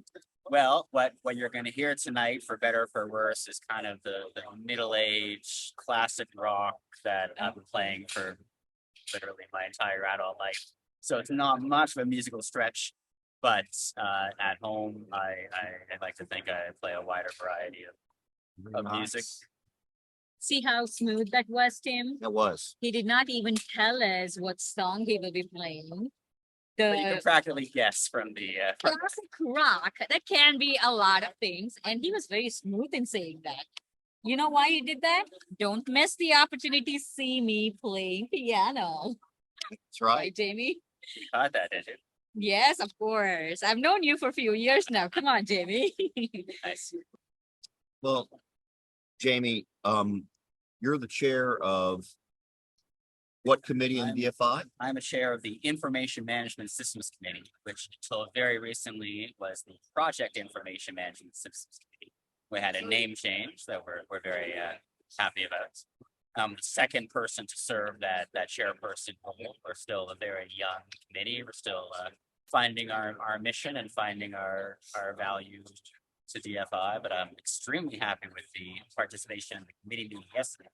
When I saw on the calendar that there were no fewer than 4 committee meetings at the same time, I thought it might just be myself and 2 or 3 people online. But happily, we had certainly the most capacity we've ever had in our young small group, even though we were opposite the grouting committee meeting, which that's the money committee. Wow. That's the one Oh, yeah. people want to attend. And we even found willing volunteers for a few roles, like our vice chair and our secretary and our website curator, without too much trouble. So it feels like we have some momentum and some vibrancy. And Jamey, good what sparked participation. you to move into the chairmanship? Tell me. Well, I was there from the beginning, which wasn't too long ago, and probably would have been happy to have served as the first chair had there not been a more experienced DFI member to fill that role. I came into the foundation's world through data management, specifically through geospatial data management, and starting in the mid 2000s or around 2008 was my first true DFI style project at the Herbert Hoover Dike Rehabilitation in Florida. But over years of providing geospatial data solutions to foundation projects, I was very lucky to have been able to participate with the Army Corps of Engineers in helping to address some of their first specifications on the matter. And then Gianfranco, fairly early in that time, recognized had the incredible foresight to recognize the change in the industry and the recognition that these specifications were not going away, and more DFI members would need to be aware of what these mean, recommended formation of a committee. And in a conversation in an exhibit hall, very much like this one, over a coffee, probably at this exact time, the late afternoon of the first day of that particular annual conference, said he was going to move forward with that as the trustee representative. Participate in that leadership role. I was very happy to do so. That's awesome. You know, I'm going to ask a question, but I may not understand your answer, but I'm still going to ask you. So probably some of the viewers and listeners will. Tell us some of the 1 or 2 of the programs that you're excited that your committee is working on. Yes. Well, our committee has been very focused on specifications. There, as I mentioned, the Army Corps, U.S. Army Corps of Engineers had a U.S. Army Corps of Engineers specification for data management of their projects, but that had very specific federal language and software requirements that the Army Corps wanted. And our big endeavor of the past years has been to create a generic DFI version of that specification. So with the Corps' permission and participation, we removed the federal language and removed a lot of the US specific language to make it international, and removed some of the stringent specific software requirements to enable the technology that we're aware of throughout the world. And we now have a very proud, comprehensive DFI guide specification for owners worldwide to start getting the data on their projects that they need in a manner that we know they can use. And I'm very excited that our second version of these specs are now available, as well as some various drafts of technology specific versions and specifications. Have you seen the Congratulations. industry adopting some? I mean, have you seen it where it's been Yes, implemented? it's still quite new, but yes, we have. And my favorite of my personal recent projects have been the non-Army Corps projects that sure. have Oh, yeah. requested if not actually implementing specs, have at least requested these technologies to be used. And we've had contractors who have employed contractors like myself to provide this type of services, even without a government agency requiring. So Required. that was a Congratulations. real- That's thank you. That's fantastic. Yeah. Big Really. milestone, big Yeah, milestone. and the For a other, young committee, right? thank you, yeah, and I'm not sure how much of that is the committee, how much of it is the influence of the government, Sure. we'll see. Yeah, yeah. But the other part I'm really proud of is we've had quite small projects use data technologies where previously there was a reputation in the industry that you needed a project of the size of Mosel or Wolf Creek Dam Mhm. to justify even having a little database, but Sure. for a few $1,000s, you can have good data management practices. So no project too small. Yeah, Jamie, perfect. man, There's so much when we that, find out right? people, I mean, I've known Jamie a little while, but I'll tell you, it's so grateful. I'm so grateful of people like Jamie looking out. I mean, this is something I don't even know exists, but Jamie's and his committee are working on. Working on, yeah, and That's wonderful. they're helping us get more ahead of where we want to be. And last week I was not last week, a couple weeks ago I was in India, and then we went on a vacation with some other folks, and they were talking about AI and how AI is changing the industry, and not just our industry but the whole world. And they were talking about it, and you came to my mind. Thank you. You came to my mind, and I've thought about it. Like, DFI has this committee which is working towards getting all our informations together and processing it, compiling it, and making useful notations out of it. So Yeah, thank and you we for do doing have, that. thank you. We do have momentum. It's been maybe 28 hours since the committee meeting yesterday, and I've already had probably 4 sidebar conversations from people who attended the meeting with ideas that have struck them since the meeting, or volunteers to work on more specifications. And these are young, excited engineers from different regions and different types of companies and agencies. So It's amazing. very excited about Amazing. the future of this. Jamie, sadly, our time is up, but you're awesome. Thank you. Yeah, I thank sure you. appreciate the opportunity. It's One awesome. que- coming My in. favorite topic. We're gonna hear. We're excited to hear some songs tonight. Tonight. You Yes, got and it. one question before you leave. Yes. If we come to Gillette, right? That's how you say it, or how do you say it? Oh, well, Guelph. yes. Okay, Guelph. well, I it's butchered it. a community west of Toronto, Ontario. Toronto. Okay. If we come up there, Yeah. what is one thing that we have to do? One Have thing to that definitely you do. have to do. You have to have a pint or a cup of tea at the Woolly Pub, which is my home base for live music in the city. Very Oh, very nice. nice. Super. Super. Thank you so much, Jamie. This was pleasure. a pleasure and nice to see you as always. Thanks. Always love talking about it. Yeah. I'll take a hug.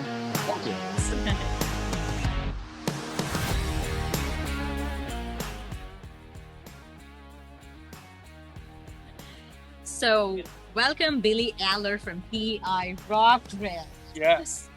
Welcome, Billy. I'm Tim Siegel. We haven't probably met. We might have seen each other here and there, but Nice to meet you. it's good to meet you. And thank Yeah. you for joining us. Well, sure. Thanks for having me. Yeah. So tell us how has been your day today?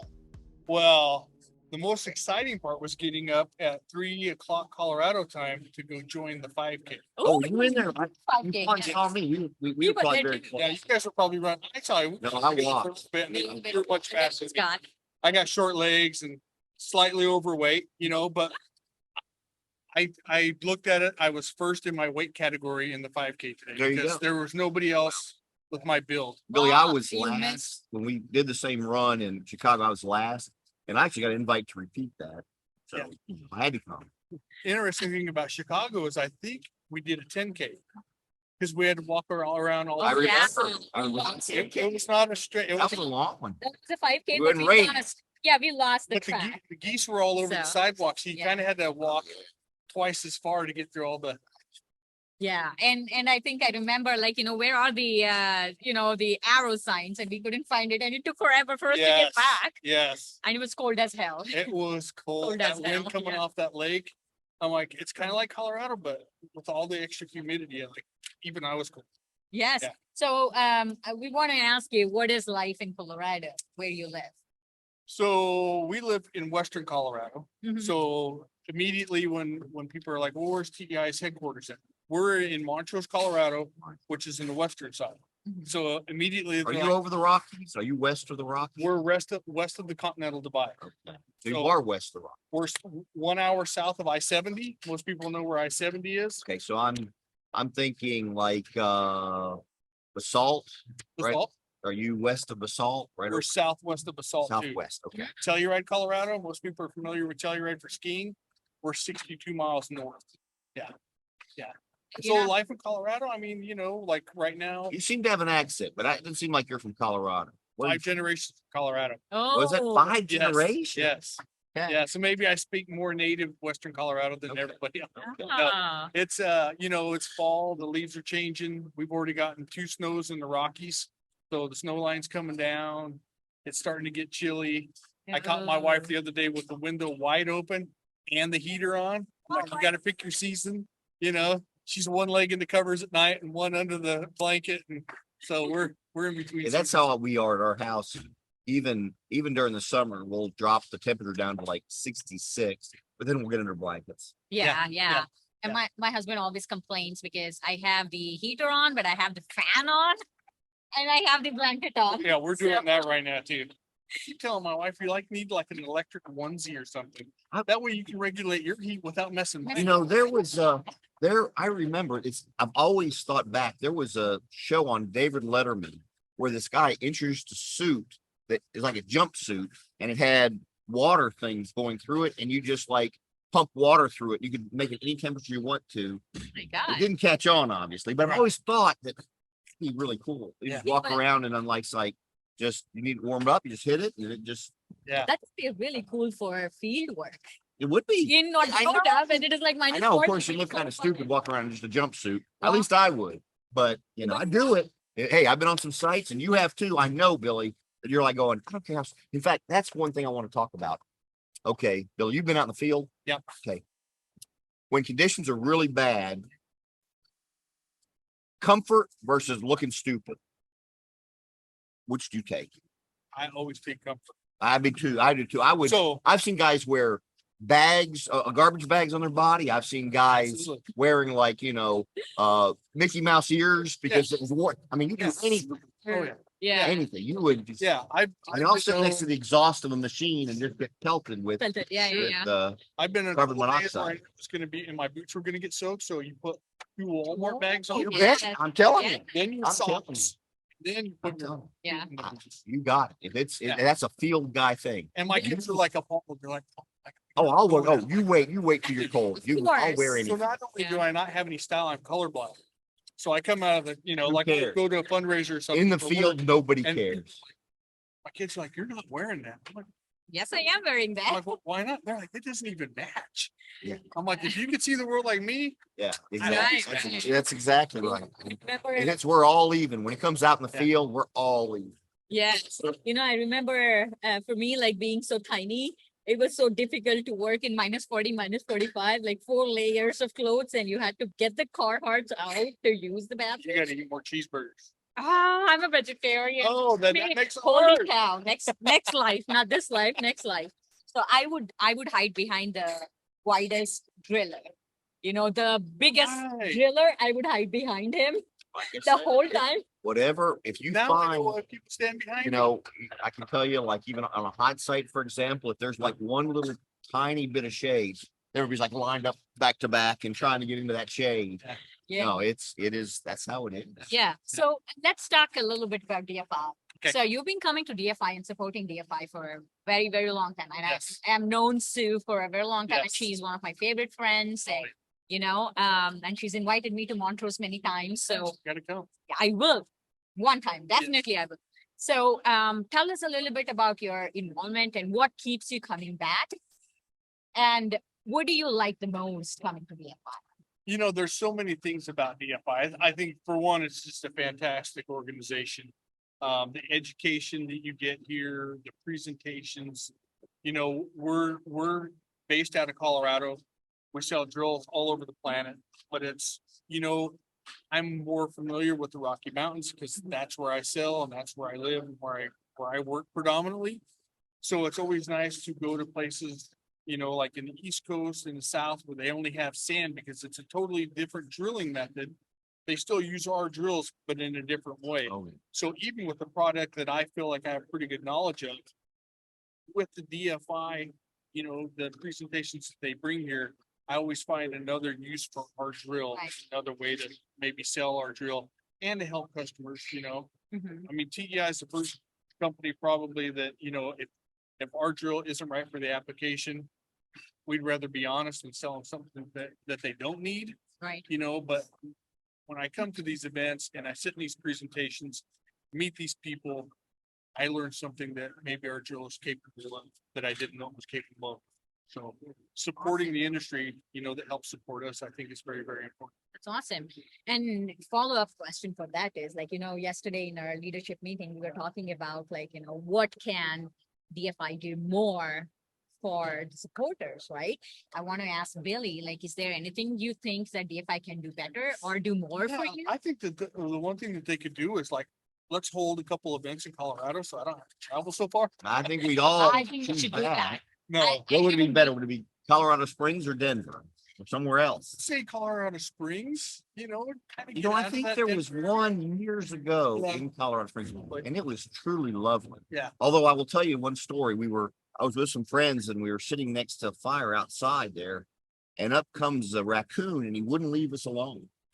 And I mean, we were eating at a table and he would just keep reaching up and, Oh my God, that It would was- be, but anyway, I love it. Yeah. Let's start a movement right now to the Colorado Springs 2024. I don't. Yeah. I think we should, because 2025 is the big one, 50 years. Actually, Oh. right? I was talking to Angie and I think 2023 or 24 is gonna be in Aurora at the Gaylord, Oh, really? Yeah. So 2023 is Seattle. Seattle. Yeah. Next year and it's in next- Aurora, Ah, 25, I believe. We're 50. giving out Probably, information and we're not it's probably supposed the to. IFC. No, I don't. Yeah, no, no, 25 is 50 years for DFI. 50 years in Yeah. Nashville. Oh, in Nashville? Yeah. Oh, is Yeah. it that? Oh, Well, I'll tell you you're guys. not. I don't think it's in. Everyone knows I have a big mouth, so they'll be like, I "Hey, know. Billy told me he ran." because they were thinking of New York, they were thinking of New Orleans, they were Yeah. thinking of California, they were thinking of, I, yeah. rumor has, Nashville, I like rumor it. has, I'm not the official spokesman for DFI. Billy, your membership in DFI is called into question because you let out the huge secret Right? right now. I'm You're not gonna. gonna tell Angie. I don't. And Sue won't be surprised that I No. blabbed it. Hey, So one more question for Sure. DEI. So I've seen that you guys have been expanding, right? You guys have been expanding. I saw you in Mexico, Mhm. Mexico City, the conference, Yes. SMIG and Yes. SSMGE. That was amazing because I had Sue with me. Yes, And this was my first time, so it was really cool. And Glenn was there. yeah. Yeah. So are you expanding any other areas? Is why Mexico City or Mexico? You know, we have been in several different areas and for us, it's always finding that fit of people that are like us. Family businesses, you know, things like that. Mexico seems to be a good fit for us right now. We've got good people that we work with down there. And I think just, I don't know that we're really looking to expand anymore into any new areas other than the ones we're in. We're just Okay. trying to develop those areas a little bit more. all right, we got to wrap it up. But I Okay, want sure. one more question, and then we'll call it a wrap. Okay. Sure. Tell us something about yourself, Billy, that very few people know. But if in colleagues in here and they see you, Billy, they Right, want to go, Billy, he is he has eaten the most boiled eggs of any man alive, or something like that. I mean, yeah. tell So us something, the one that usually gets them, okay? I Let's mean, hear it. I've worked for TEI since 1997, I believe. So everybody just always associates me with the drilling side. Sure. And then when people ask my background, they're like, "Oh, are you an engineer? Or, you know, what did you go to school for?" I actually went to a performing arts school. So I was a musical theater major. Whoa, So, you know, and my dad, this is gonna be awesome. and my dad would always be like, "What you went to the acting school for?" You know, like, what good does it do? I'm like, well, being in sales, it helps you communicate with people. So, You so, know, so Billy, from now on, whenever I make eye contact with you, one of these things, I'm gonna look at you and go, the play's the thing. Right. All right. okay, All right. I forgot to mention one more thing. what's that? Billy loves his bourbon. Oh, well, I've Billy got, loves his bourbon. you're. a I do bourbon like guy. bourbon. Okay, well, you have to get with some of the Dan Brown guys, because that's all they do is sit around and drink bourbon. Make sure You gotta get them to do more work. Colorado, and you have to warm yourself from the inside out. All right. So what is your favorite bourbon? Being from Colorado, I'm gonna say tin cup, right? Tin Cup. Yeah. Okay, Awesome. Billy, Thank it's you. wonderful. I'm so Thank you. glad. Yeah, Join great us. to Thank meet you, Tim. Lucky. Thank you. It's Thank you all- so much.